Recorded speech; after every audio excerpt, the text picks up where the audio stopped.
are you? Can you hear me? Oh yes, can hear. Yeah, can you hear us? Yes, I can. Great, in all your splendour. Good evening. How are you? I'm good, thank you. I've got a fan going, so if it's a bit noisy, I'll turn it off. Oh, okay. She's only 17, but I let her in. Oh, you've set the tone. Who's the young lady there? You've set the tone. Who's the young lady? Where? There. Rude. Oh, this is Bridget. Hello, Bridget. Hello, Tim. It's Bridget. lovely to meet you. This is Tim. You too. We often do a virtual sofa, as we call it. So, yeah. Yeah, whatever floats your boat. Okay. Yeah. Well, it's sort of good cop, bad cop thing, you see. Which one are you? Well, I'm the good cop. Really? We'll see. We'll see. Great. So, welcome, Mr. Tim Dry. And what a lovely backdrop that is. Yeah. That's my living room. Can't quite make it out, but it looks lovely, and a lovely colour as well. Is that some of your artwork that we're seeing on the wall there? Yes, it's all mine, actually. Beautiful. This works amazing on radio as well. Yeah, I love it. Good. For the listeners, it's gorgeous. It's gorgeous, yeah. Oh, gorgeous! It's fabulous, isn't it? So, you are. If we look to the right or the left a little, it's because we've got some notes that we frantically made over the last week. So you are singer, mime artist, writer, actor, musician. Have I missed anything out? Or that sounds like quite a lot to me. Yeah, that's probably about it, I think. Right. Photographer, of course. Oh, yeah, photographic artist. Photographic artist. So, born in Redhill in Surrey. Oh, green fingers. Sorry, I've been doing painting. Oh, what have you been painting? Well, I'm doing a joint painting with an art school friend of mine. We decided after 45 years, hey, let's do something together. So it's a 9-foot square. No, it's not 9-foot square. Sort of 3-foot square canvas made into 9 panels. He's done the first 2 lots, and I'm doing the bottom lot. So I'm sort of wrestling with exactly what I want to do here, but it's going to get messy. I like getting messy. Texture, ink on it, oil, sod it, rub that off, do that, do this. That's what I've been doing. It looks like it has really got messy. You haven't seen over there yet. Okay. Anyway, so go back to your question. Oh yeah, born in Redhill in Surrey, which is a lovely place, and also sorry, home of notorious Ronnie Biggs and Rat Snake. Yeah.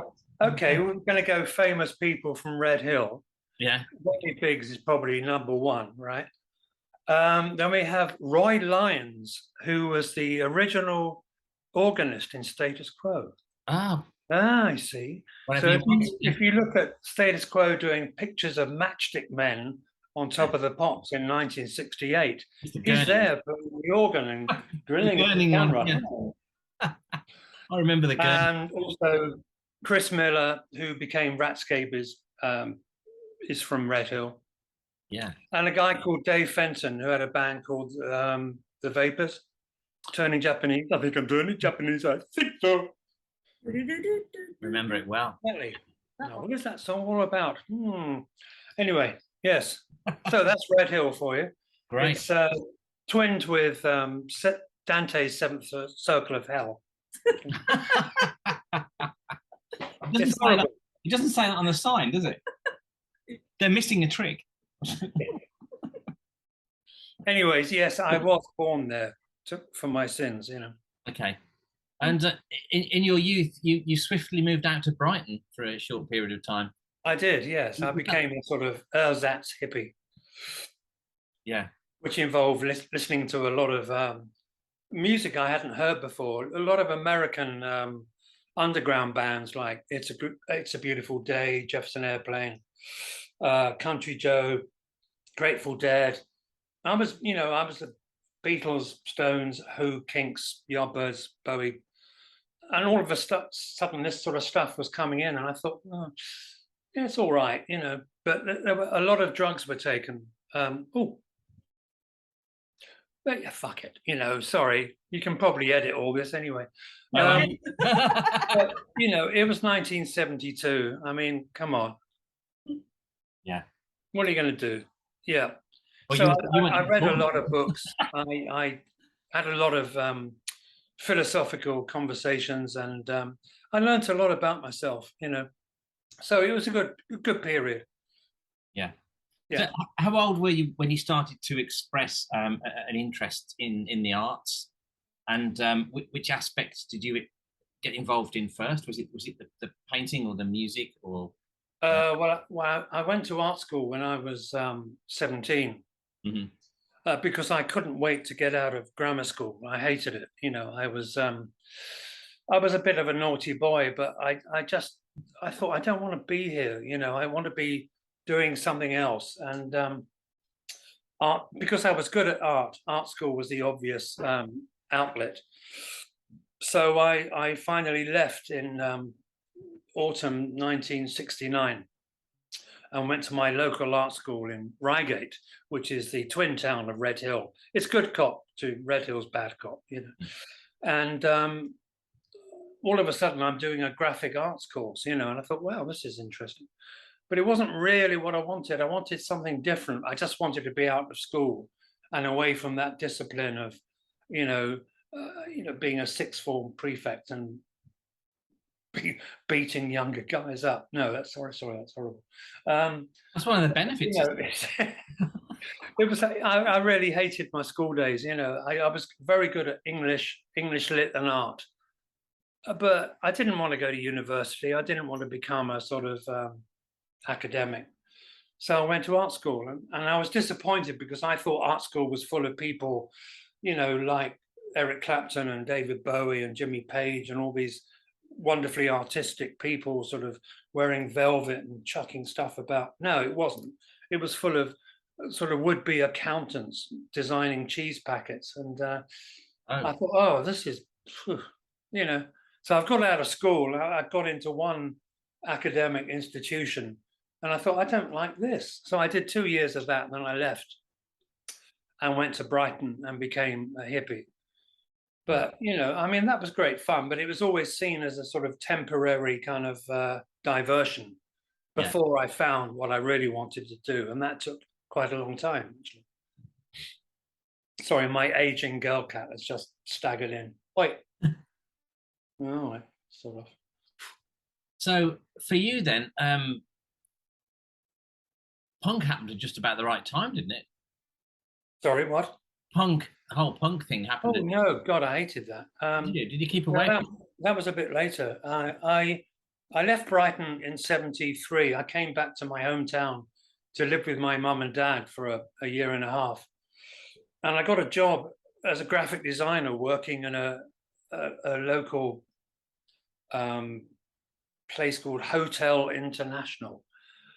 And after all this sort of acid and dope and, you know, Gurdjieff and all this stuff in Brighton, I'm suddenly designing brochures for Hotel International back in my hometown, living with mum and dad. And I thought, oh God, is this really it now? Is this what my life has become? And then I'd seen, I saw David Bowie playing with the Spiders from Mars in a town hall in Epsom in Surrey in 1972. And I saw him and I just thought, well, I've never seen anything like this before in my life. He was like an angel who came down. He was like Elvis mixed with something extraterrestrial. And the music was pounding and exciting. And I just thought, I've never seen anyone who moves like this. You know, what is that? And it took about 3 or 4 years before I permutated the fact that he'd actually studied mime, which was an unknown art form. You know, we heard about ballet, we'd heard about, you know, ice skating or something, but mime was something, whoa. And I saw a little advert in Time Out one week, and it said Desmond Jones teaching mime at the dance centre 1 day a week, £1 per lesson. I thought, wow, I'm having some of that. So I moved up to London, you know, lock, stock and barrel, thought, sod it, I'm off. And went to Desmond's first mime class in Covent Garden and thought, this is it. I found what I've been looking for all my life, you know, something that I could express myself in. That wasn't to do with painting or making music or acting. Well, I didn't know about acting, but, you know, it was just something magical and mysterious and fantastic. So I got obsessed with that. Yeah. And that led to everything good that happened in my life after that, you know. Yeah. What did your family think about that? At the time, well, I think when I left art school, they were a bit pissed off, to be honest. It's like, oh, great, you know. Now what are you going to do? Hey, mum and dad, I'm going to live in Brighton and take lots of drugs and listen to music. Right, okay. It took a long time for them to come to terms with the fact that I'd actually found myself. But that was when I first got on TV. And then they thought, oh, okay. Now it sort of made sense, you know. This was a couple of years later. But yeah, there were a few years of, hi, mum, hi, dad. It's like, oh, okay. What are you doing now? Well, okay. But yeah, I think most, you know, artists or would-be artists go through that sort of thing, don't they? You know, sort of trying to impress their mum and dad, and nothing's happening. It's like George Harrison. I'm just reading a biography of George Harrison. It's like his parents are saying, you know, what the fuck are you doing? You know, you could have been an electrician. Yeah, but I'm playing guitar in this band. You know, we could, you know, yeah, right, okay, whatever. Suddenly, 2 years later, it's like, poof, you know, aha, told you. Anyway, sorry. I've got this. I tend to talk quite a lot, by the way, so that's fine. That's great. Great for radio. I've got this little vision in my head of you telling your mum and dad what you're doing in a mime, and them going, "What the hell?" No, I didn't stoop that low, actually. I did it with a couple of friends. I get, hey, I can do a frog climbing up a tree. You know, it's like, no, okay, whatever. Anyway, so yeah, I moved to London, started studying mime with a guy called Desmond Jones in the dance centre in Covent Garden. I took a photograph there the other day when I was going for a walkies with Sean, who was Tik Tok of Tik Tok, sorry. And I thought, God, you know, that's where it all started there. This sort of fake Spanish building in Covent Garden, which was a dance centre. So each floor was studios of guys and girls, you know, sweating and dancing about, stretching and doing all this stuff. I thought, wow, this is so odd. You know, coming from Red Hill or Brighton, it was like another world, you know. And then I merged at the top into Desmond's class, and I saw these maybe half a dozen people doing this weird stuff, and I thought, God, I want this, you know. And I said to Des, can I just stand here and watch? And he go, well, I don't really let people do that. But he saw something in me that he said, okay, look, you can stand there, but don't interfere, you know. So I did for the first lesson, and then I came back the next week and I thought, this is it. Fantastic. You know, so obviously we're going to get on to how things progressed from that, but that was the big life changer for me. David Bowie, seeing how he learned how to move on stage, you know, because singers normally just stood there and sang, you know, but he was doing stuff that I'd never seen before, and I thought, how do you know, there you go. So were you into Mark Bolan and T-Rex at the time? Well, I used to listen to Tyrannosaurus Rex back in '68. Yeah. I just found him really irritating. You know, the sort of Larry the Lamb voice, and I just thought, you look great, and I like the lyrics of your songs, but you sound like a fucking sheep on steroids. You know, same with the guy singer of Family. Do you remember Family? Yeah. Weaver of life. Shut up. Sing like a real person. Anyway, Bowie, he ain't. Yeah. But Bowie had a real voice, you know, and no, I liked.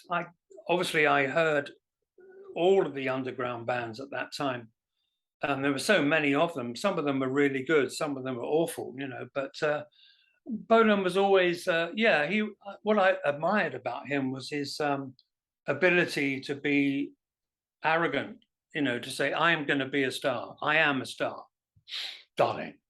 And I thought, wow, that's really cool. Not many people can pull that off, you know, successfully, especially if you're 5'2" and sound like a castrated chipmunk.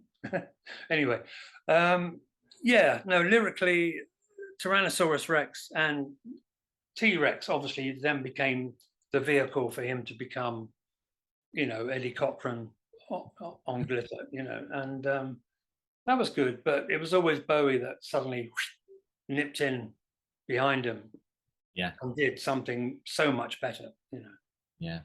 So how did you take the whole the very brief punk explosion that happened? Did you avoid it, or Yeah.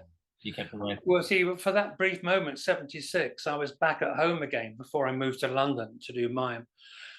And I remember, seeing that newspaper headline, about the Pistols on the Grundy show, and Yeah, thinking, really?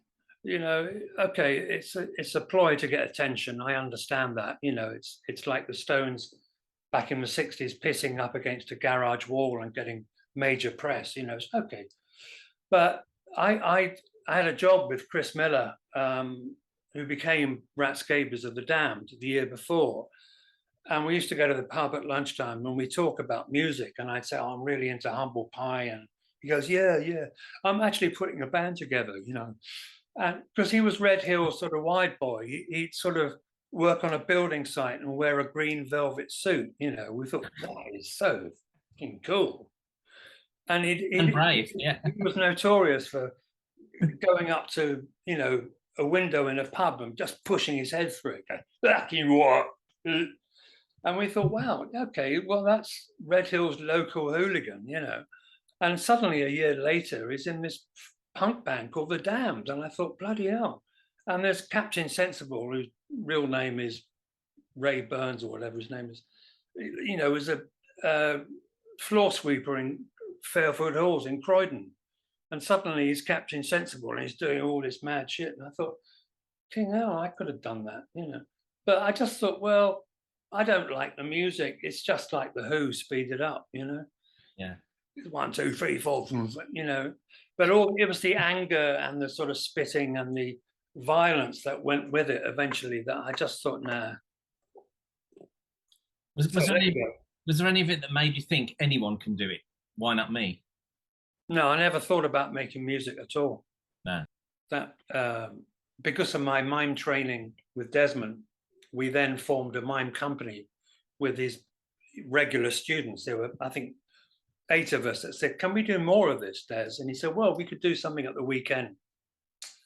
So we put a mime company together and we were performing in sort of art colleges and universities. It's all a bit, so what, And then I met Barbie at one mime class and we got chatting afterwards in the pub. And I just fell in love with her instantly, and she came back to my place and we just talked all night about stuff, There was nothing naughty involved. That all happened a bit later. But it was just, suddenly I'd met a sort of soulmate, and we were getting a bit bored with working with Desmond as traditional mimes. It was all white face and everything was very silent and, and then we got a flat in the King's Road, just 2 doors up from, well, actually above Vivian Westwood's shop. And it was 50 quid a week, So we moved in there and every Saturday you'd see all the punks sort of downstairs on the street, queuing up to go into sedition res. And we thought, bloody hell. Anyway, 3 doors down from there was a shop called The Liberated Lady. And the guy who ran it, Colin McFarlane, said to me, hey, I'm going to relaunch the shop. And would you two be sort of mannequins in the window, just sort of doing stuff? And we thought, yeah, we can do that. So we're in the window doing our sort of mannequin mime thing. And inside the shop is this couple called Robert and Laurianne. And Robert is mad. He looks like Tom Baker on acid, he's really hyper. And he's flinging LA around and they're jiving and doing all this stuff. And we thought, bloody hell. It's a stage about the size of my dining room table, And afterwards we got chatting and we exchanged cards and stuff. And a couple of months later, Robert phones me up and said, look, I've just put this group together called Shock. I saw what you did, back in Liberated Lady. Would you like to do a couple of numbers in our act? Because someone's just left. So I thought, yeah, okay. I said, where? He said, well, we're doing a gig at a club called Monkberries in Jermyn Street. It's a black funk club, everyone is wearing white jeans and so, yeah. It's all James Brown and, whatever. And I thought, bloody hell, this is going to be weird. And I did a couple of mime pieces and they loved it, you know. All these guys going, yeah. And I thought, okay. So Robert says, do you want to join the group? And I said, yeah, if my girlfriend Barbie can join as well. So he said, yeah, whatever. You know, Robert is so wonderfully open to everything, you know. And so Barbie was in the States. She came back. We joined Shock. So now there's 3 dancers, 2 mimes. And then we're doing all these horrible disco clubs. And I thought, well, this is weird. You know, I've gone from silent mime with Desmond in universities to, you know, 15 people going, yes, I think I see what you're saying there. To people going, yeah. And then we're still going to mime class. And there was one night in Chelsea, and we met this really young, pretty boy called Sean. And we met in the pub afterwards, and he says, oh, I've got this act. I call myself Plastic Joe. I thought, wow, cool. You know, it's better than, you know, Brian Big Job or something. And he said, yeah, I cover my face in makeup and I put Vaseline on it so I look like I'm melting. And I wear this black PVC jumpsuit. And I just stand outside somewhere and just become a robot. I thought, fuck, that's cut. I thought, that is brilliant. So I said, you've got to join this group I'm in with Barbie called Shock. And he goes, yeah, absolutely. So suddenly Sean's in. So we got 3 mimes, 3 artists. And that was it. And then, so now we're still doing the sort of horrible disco clubs like the Silver Blades ice rink in Streatham. Lovely. I mean, God, can you imagine that? You know, you've got all these people going, and then Shock come out, ding, ding, ding, ding, ding, ding. I go, what?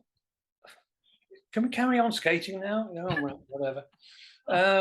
But all of a sudden, Robert says, oh, I've just met this guy called Rusty Egan. He's a DJ. He used to be in a band called the Rich Kids. And we go, oh, yeah, I heard of him. And he said, look, you know, him and this guy, Richard Burgess, is in a band called Landscape, you know, a bit weird, a bit electro stuff. But they've just done this backing track for a single called Angel Face, you know, old glitter band song. And they're looking for someone to front it. And I thought we'd be great, you know, Shock, you know, visual act, fronting it. So we did. And all of a sudden, we've got a recording contract with RCA Records, you know. And a friend of ours, well, became a friend of ours, David Rose, made a video of it for virtually nothing. And suddenly we're part of the whole Blitz thing, you know, it's really strange. Like, whoa, gone from that to that. Yeah. You know, so being part of the whole Blitz, you know, new romantic thing was like, for me, it was like what it must have been in the 60s to be part of the whole hippie thing. But I was just 4 years too young, you know. Yeah. Yeah. So it's very exciting. You know, we meet Boy George, we meet Spandau, Midge, and all the other people, and it was brilliant. So you found your calling then? That was. Yeah, I'd already found my calling as a mime artist, but I sort of grown from that into wanting loud music and lights, and so that came with Shock. Yeah. And so yes, I had in that respect found my métier. You know? Yeah. So were you involved in apart from performing? Were you involved in the management of Shock at all? Did you? Were you No. No. You weren't involved in getting the gigs and all the business side of it. No, not at all. No, none of us were remotely interested in the business side of things. We had a manager whose name I cannot mention, but his name was Ian. Anyway, shut up. But the other bad Tim is sort of trying to get in there. Shut up. All right. Sulk off. I don't care. And he was the guy who got us all the disco shit, you know. And we then met an agent called Simon Buckland, who is still my very good friend. Hello, Simon. And he got us into more rock and roll gigs, you know. So we were supporting Classics Nouveau and Theatre of Hate and all these people. And yeah, ended up doing the Valentine's Ball at the People's Palace in the Rainbow in Finsbury Park with Ultravox and Steve Strange and everything. So that shifted us into a more rock and roll area, but we still had no idea of what we were earning or, you know, what to do with it, you know. I mean, Richard Burgess and I started to write some songs together, And the first one was a song called Dynamo Beat, which we decided would be the second Shock single. And that did fairly well, you know. And but it was, yeah, no, the business side of it was just something beyond it wasn't our job, you know. Our job was to entertain. Yeah, yeah. So in April 1981, the famous or infamous Gary Numan 3 nights of farewell concerts at Wembley. How did you get involved in that? Did you know Gary beforehand, or no? Shock did a gig at the Embassy Club in London, which was our regular haunt, and we were in the bar downstairs afterwards, and we suddenly noticed sort of Gary Numan standing in a corner, clutching a can of Coke on his own. You thought, oh, bless, you know, because you know we'd heard his music and we thought it was all right, you know. So we went up and, well, some of us went up and said hi, and he said hi. He said, listen, I love your act. I go, oh, thanks. And he said, look, I'm doing these 3 shows in April at Wembley. Would you like to support us? And me, you know, well, him and the band. And we go, sure, thinking it might be a club or something. Yeah. And he said, well, it's actually Wembley Arena for 3 nights. And we thought, in hell, okay, yes. Wow. So there were some sort of negotiations between our legendary manager and Numan's manager, which eventually they came to an agreement that if the 3 Shock girls did a number in Gary's set, and Tik Tok, me and Sean did something in one of Gary's songs, they would film our act completely. So we thought, sod it, yes. Actually, to this day, Gary says, Shock's manager, what a complete shit. You know, he said, apparently, according to Gary, he said to Gary, oh, can you make Shock's name as big as yours on the marquee outside of Wembley Arena? And Gary's going, fuck off. No, sorry, who's the star? You know, that was typical. You know, we dumped her nibs, you know, fairly quickly after that. But that was an incredible experience because I'd never sung on stage before in my life ever, and our Dynamo Beat single had been recorded, but it hadn't been released. So I sang that live in front of, well, what came to 20,000 people over 3 nights. That was fairly. But the thing is, you know, in a venue that big and the lights are on you, you only see the first sort of half a dozen rows. You don't see the 30,000 other people, you know. Yeah. So you didn't have a chance to get nervous. You just thought, sorry, you know, we just come back from New York. We're hot, you know, we can do this. So at that point, Shock were really tight. Good. It was excellent. How did you come to split away from Shock then and become Tik Tok? How did we come to what? To become Tik Tok. Oh, okay. What happened was that in the summer of 1980, Shock had a sort of brief holiday. Barbie went back to America, LA went to Wales, Robert went to wherever Robert went. So Sean and I were back in London, and Sean said to me one night, hey, why don't we go busking? And I said, well, what do you mean? We don't sing. You're not going to do Streets of London or something. And he said, no, you know, we do the robot. I go, oh, okay. Because we'd done that in the act, you know. And he said, look, you got a tailcoat and bow tie and stuff. I said, yeah, I've got all that. White gloves, shades. So we went from his place in Knightsbridge to a restaurant called San Lorenzo, which is very hip, very trendy, you know, Joan Collins and everyone hanging out there. So we just turned up outside. We had a battered top hat. We put it on the pavement and we just stood there completely motionless. And whenever anyone came past, we suddenly go, and they go, oh, bloody hell. And they go into the restaurant. And then when people came out, we go, they go, fucking hell, here's some money. And they chucked all this money into our top hat. And I think we made about 30 quid, you know, which was brilliant. So we walked back to Sean's place and he said, I think we should call ourselves Tik Tok. And I said, wow, that's brilliant. Can we spell it with a K, not a CK? He goes, yeah. And that was it. So we went to Annabelle's the next night and then Tramp the night after that. And we just did all these nights. We just stand outside and do our stuff, and people loved it.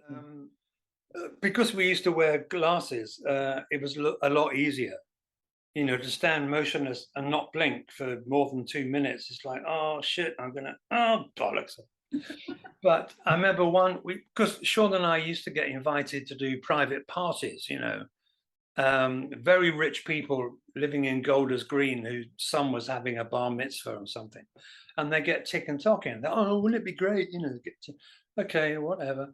And we'd stand there and we'd do our stuff. And I remember one particular night, and we're both motionless, and there's two young guys in the front going, he's wearing a digital watch. And the other one says, oh, he's a robot. Robots don't wear digital watches. He goes, yeah, he's wearing a fucking digital watch. He can't be a robot. Yes, he is. Look, they're robots. And we're just going, oh, God, I'm going to go any minute now. You know, because you can't take it seriously. You're standing there with your shades on thinking, don't laugh, don't move your face. And the guy's saying, he's wearing a digital. Oh, bollocks. So eventually you do sort of crack into the movement and they go, whoa, okay. But yeah, no, it was just, we had some very, very silly moments, you know, with people actually chucking stuff at us. We used to do a weekly residency at Coconut Grove, which was a cocktail bar just off Oxford Street on a Friday and Saturday. And we'd sort of emerge somewhere doing our robot stuff, and people would be eating, oh, yeah, marvelous, yummy, yummy. And we sort of come up behind them and stand there going, and all of a sudden, there was one night, this woman sort of got up and go, oh my God, they're horrible. And she ran to the ladies' toilet. So I followed her to the doorstep and stood there going, and she's sobbing. And the guy comes up to me and goes, oi, that's my king wife.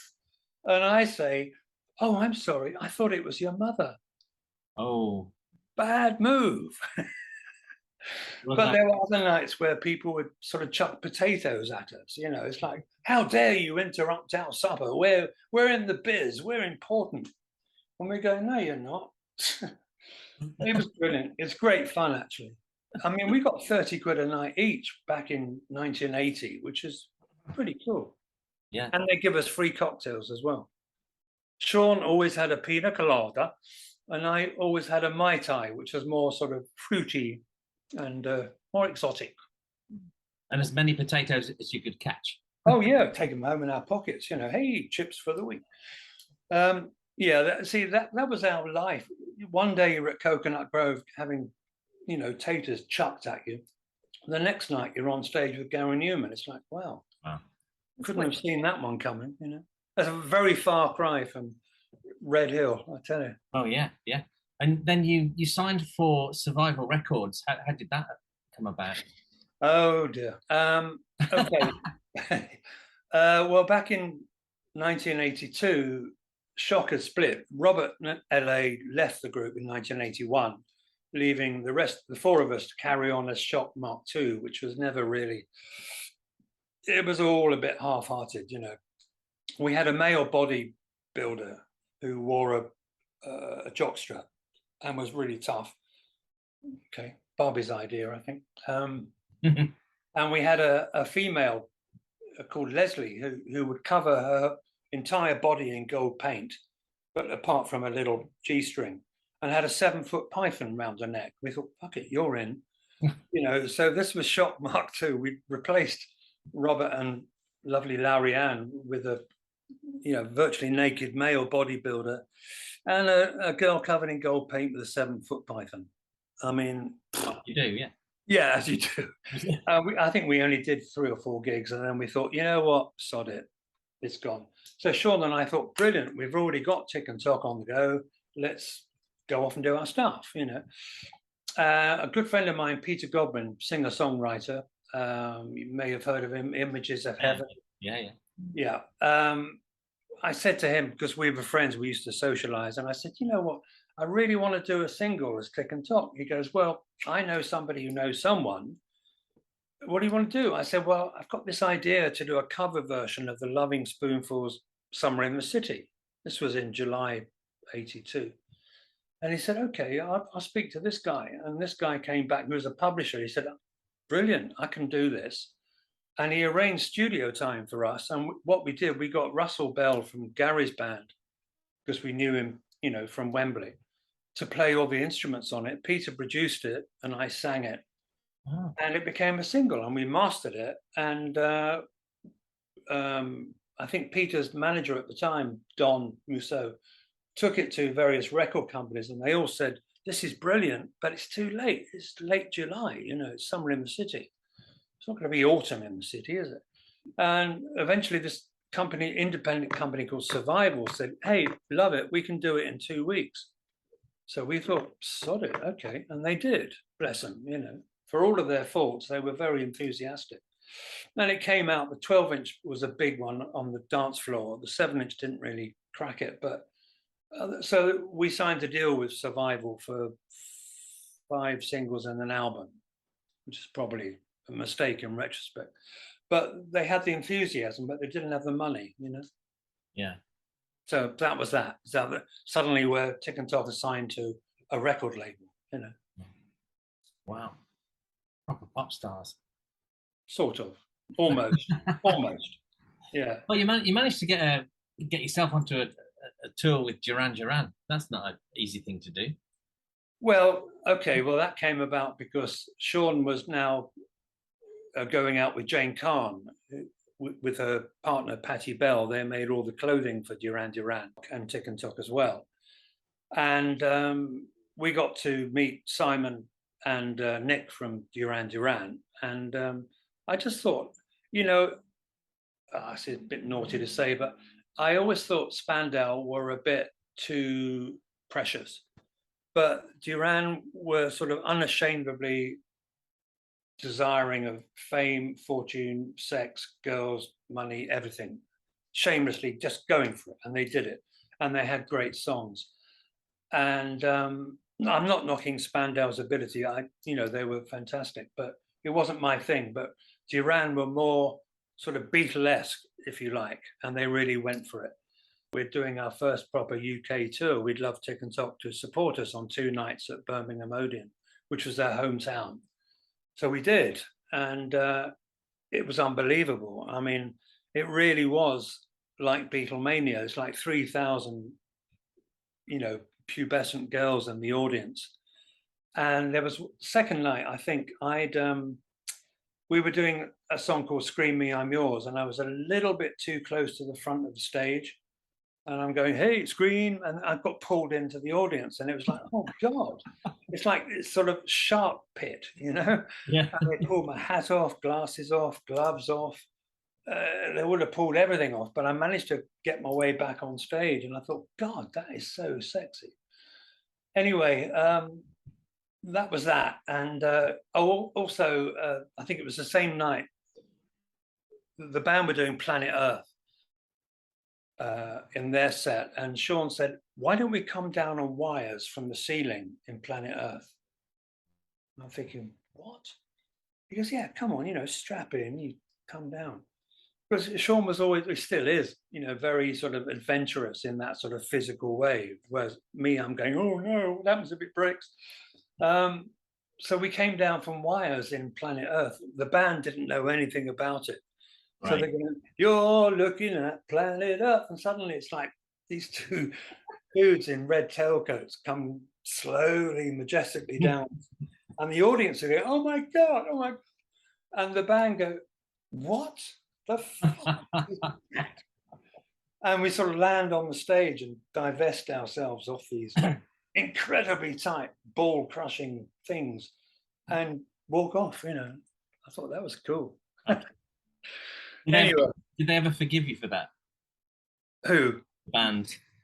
Oh, no, they loved it. It was just, you know, this was a very early tour for them, so it didn't have sort of props or anything else. It was just like, wow, okay, they like that. Yes. Right.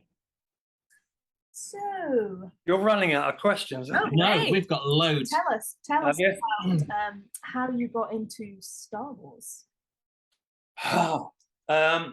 You may have spoken about this before. I don't know. Well, not to you, I haven't. No. Okay, so January 1982, Sean and I, as Tik and Talk, are doing all that stuff, you know.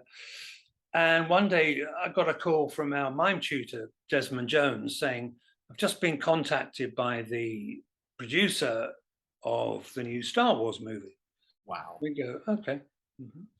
He said, look, they're looking for mime artists to play alien creatures in the new one. Whatever. I want you guys to come along and audition at my mime school in Shepherd's Bush. I'm sure, okay. So I think we went along on a Saturday. It was actually my birthday, I think.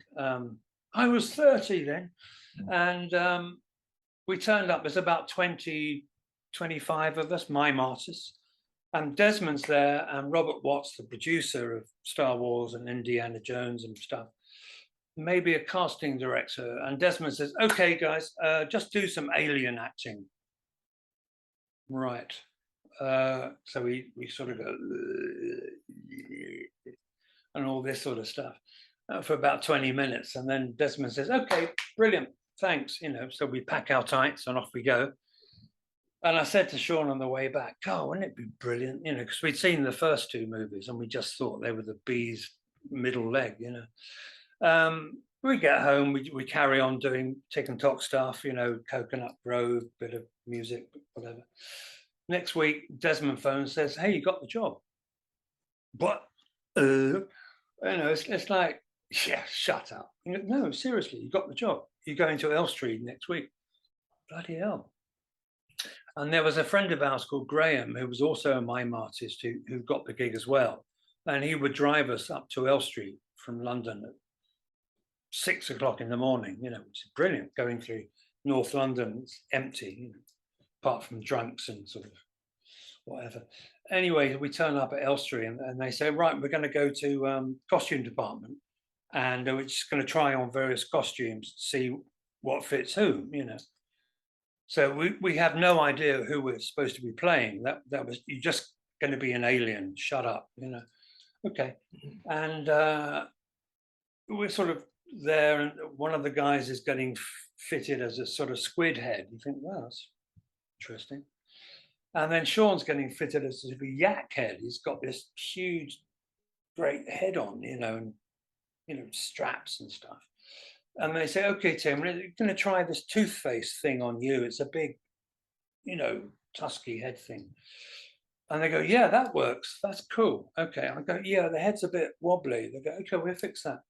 So we go back the next day and they've adjusted the costumes and now the head fits perfectly, but I can't see what I'm doing. I'm looking out of my nostrils. And day after that, we have to go on set in costume, which is really difficult because you're a 6'8" alien with furry trousers on and you have to walk really slowly and you hope no one's looking at you, but you can't see because you're only looking out of your nostrils. And we went onto the set and it was amazing. It was like 6 feet off the ground because they had to have puppeteers underneath doing stuff. And we think, bloody hell, this is, you know, because you grew up with Doctor Who, where if somebody knocked against a wall, it would go boom, boom, boom, like that. But everything was real. There was a ceiling, there were 4 walls, the floor, everything was manky and oily and horrible, you know, it was like, ew. And they said, okay, you're going to be sitting there for a bit. Okay, so they did tests and all that sort of stuff, and we trot off back to the dressing room. And then the next day we started shooting, and it was just incredible, really, because we couldn't see or interact with each other. We couldn't actually do what we were hired to do, which was be more physical, because there were so many people on set. There were, I don't know, maybe 9 mime artists, 20 extras, cameras, camera crew, actors, proper actors, you know, all this stuff. And it was just, everything was crammed in like this. So you'd be on there for like 6 hours or something. And after the first day, people were sort of passing out left, right, and center because it was so hot, because you had smoke machines, lights and everything. And some bright spark said, okay, what we do, we take the heads off the creatures and blow cold air with hair dryers. Hello, loonies. It's my cat, Luna. Hello. Want to say hello to my friends? Right now. Hello. Hello. Yeah. Come on. Sorry, just slight distraction for a moment. It's great Come on. radio. She's 17 years old, so she's very needy. Okay. Anyway, so yeah, cold air with hair dryers, and day 2 they sussed all that, so it was great, you know. And we got to meet. Shut up. We got to meet Mark Hamill, who was about our age, and he said, "Oh, I'm in London. Do you know any clubs we could go to?" We go, "Hey."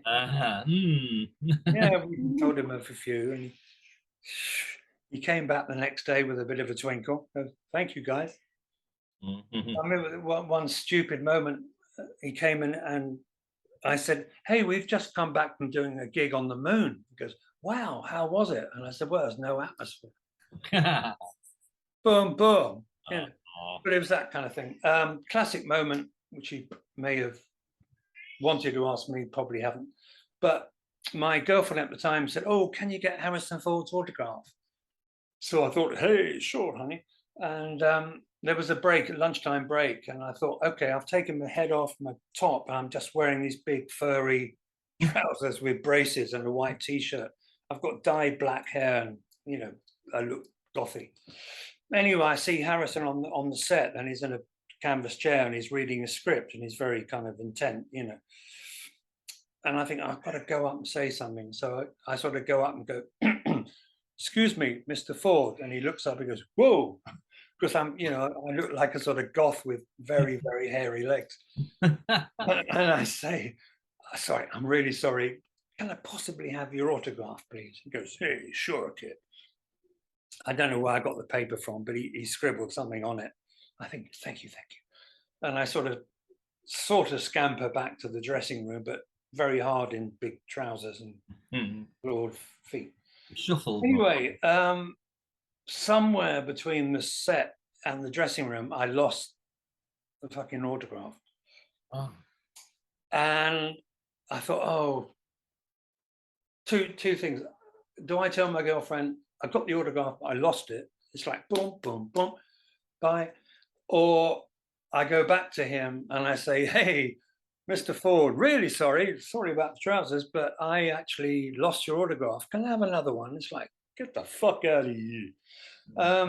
So I didn't do anything, and that was it. That was my most embarrassing moment. How did I lose it? I didn't have any pockets. You don't have pockets in alien trousers. Oh. They missed a trick there. So that was that. Anyway, yeah. Wow. So you were a Star Wars fan before you went into that? I love both of the first movies. Yeah, I remember, I think Barbie and myself, my girlfriend, went to see Close Encounters, maybe. And the trailer for Star Wars A New Hope came over, and, you know, with the ship going over. And I just thought, bloody hell, that's amazing. And it all kicked off, and I said to her, "I've got to see this," you know. So we did. And then we saw Empire, which I really liked. I thought that was a lot better. So to actually be in the third one was, it was almost too big to actually think about. Oh, yeah. You know, it was just another job because we were doing so many other things at the same time. It was like, oh, we're doing that now. It wasn't like, my God, this is the biggest moment of my. No, it wasn't like that. How did you feel when you actually saw the movie back with your character and everything? Where am I? Oh, there I am. Oh, no. Oh, there I am. No. Oh. No. I love the movie, but I had a bit of a problem with the Ewoks. It's like, okay. See, Empire was very dark. It was all, "I am your father," and all that stuff. But Jedi was a bit, "Oh, here come the little furry creatures." It's like, really? So obviously George Lucas had kids. It's like, hey, we should keep these little bastards happy. When you said you had a problem with the Ewoks, I thought maybe they were going after your hairy trousers or something. Oh, don't start, love. Wow. No, I mean, the funny thing was, in our brief breaks, Sean and I would go walkies on the set, and we wandered on to the Ewok set. which is in another soundstage. And there's all these big, can I swear on this or am I going to get beeped? Oh, yeah. No, we'll keep it in. Oh, good. Big fuck off. There you go. Fucking fuck off, fucking trees, right? They're about 30 feet high. And we thought, bloody hell, you know, hundreds of them. And you see the little Ewoks scampering across. And I thought, that's really bad, isn't it? Because the Ewok costumes, they got eyes which you can't see out of because they steam up. It's like stormtroopers, you know. Oh, bang my head. Not very butch, that one. But not good in a battle, I would imagine. I felt really sorry for the little guys and girls who were playing the Ewoks, that you cannot see where you're going, but you're told to scamper across this branch, which happens to be about 20 foot off the ground, you know. There's no safety or stuff like that. Oh. Anyway, so that was that. But all in all, it was an extraordinary experience. And then after 3 weeks doing the Jabba stuff, had a week off. And then they said, okay, we need about 6 of you to come back as Mon Calamari men, you know, sort of squid men, as Admiral Akbar's sort of crew. So we went in and they said, okay, the costume fits. Brilliant. You're Mon Cal, you're Mon Cal.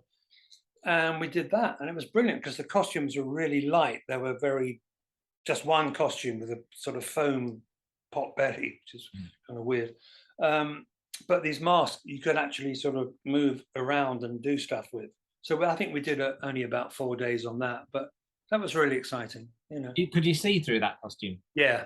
Yeah. Well, still looking out the nostrils, but it wasn't obscured. You didn't feel like taking a risk and going back to Harrison Ford as a squid and saying, can I have your autograph? I think that would really fuck him up. So you didn't think about it? No, I didn't think about it at all. Yeah. But about 4 weeks after we'd finished on Star Wars, we're still doing Coconut Grove as robots, you know, chuck, chuck, chuck. Oh, dodge. There's 2 guys having dinner, terribly sort of, you know. And they came up to us afterwards when we're having a bevy at the bar and said, oh, you know, we're sort of producing this horror movie and we really love you guys. It didn't sound like Prince Charles, sorry. Yes, we want you to be... It wasn't Prince Charles, was it? No, it wasn't Prince Charles, actually. No. But it might as well have been.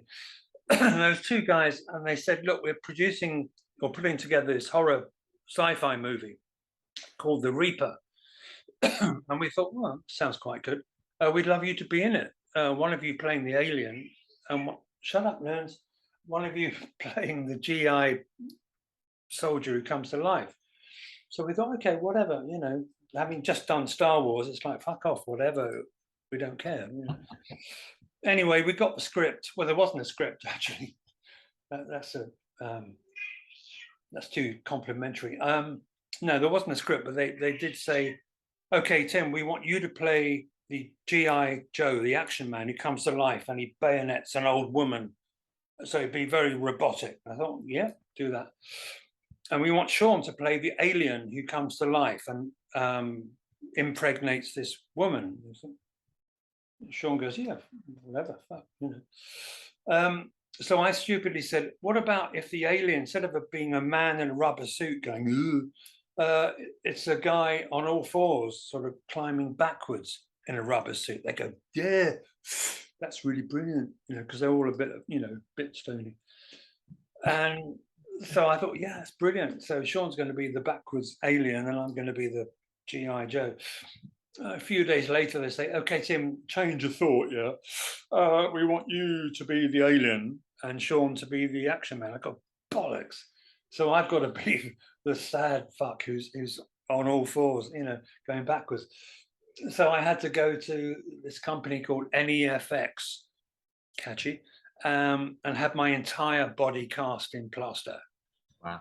In that position, not just in any old, comfy, but in that thing. Now, I know girls know what it's like to have a Brazilian, but believe me, when they pull off the first half of this entire body cast,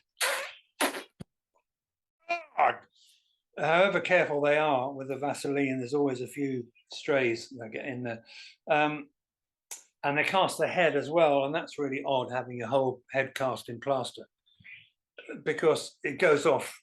It goes really hot and then it goes off really quickly. And they do it in 2 halves, which is quite good. But shut up, loonies. It just goes off really quick. And so you're sat there with this head on.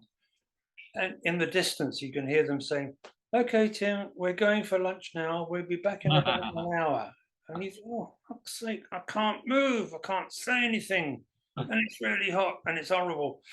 Anyway, eventually they pull it off both halves and they sculpt the alien head and all that stuff. So I'm filming for something like 3 weeks in the woods in Buckinghamshire in the middle of March in a skin-tight rubber suit with the head on backwards, going through the woods like that. And I thought, well, this is my life, isn't it? I've just spent 4 weeks on Star Wars, major movie, and I'm here in a skin-tight rubber suit in the middle of Buckinghamshire in the woods at midnight. Looking back. Eamon Andrews would come in and say, "This is your life." I just thought, God, this is utter bollocks. And there was one scene where, towards the end of the filming, I did all my impregnating stuff and, all the, and the director said, "Okay, yeah, it's just one idea we got. It's like if you could sort of submerge onto this really sort of murky pond of water." Yeah, he sounded like Neil from The Young Ones. "Hey guys, I've got this really great idea." And he said, you only have to put the head on, right? But you have to actually go under the water with the head on. And then you have to emerge really slowly with the head on. I go, okay. So I'm in my sort of, I don't know, t-shirt and whatever. And I go under the water and it's a hole dug in the middle of the wood filled with bracken and stuff. In March, middle of the woods, Buckinghamshire, not nice. So I go under the water and I can feel all the water coming in through the eye holes, the mouth. And I'm thinking, oh God, it's coming up there. And I could drown here. There's no health or safety.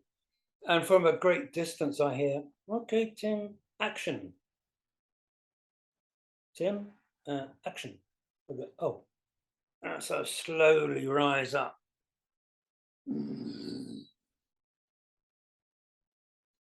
And I said, "Okay, that is it. I'm not doing this again." And seriously, I'm not. It was a horrible, really ghastly feeling. Even now the director says, "Oh, the poor guy, we really put him through it," having to. So that was it. That was my brush with, but now Extra has become this sort of cult sci-fi horror movie, and it gets screened all over the States. And there was somebody took a screenshot of one shot of me crawling out from the undergrowth about to get hit by a car, and they frozen it, made it black and white, and said, "This is the actual footage of a skin job from South America captured on film." And I'm going, "No, it's me, it's fucking Extra." They go, "No, it's a real strange creature." Hey, that's America for you. Wow.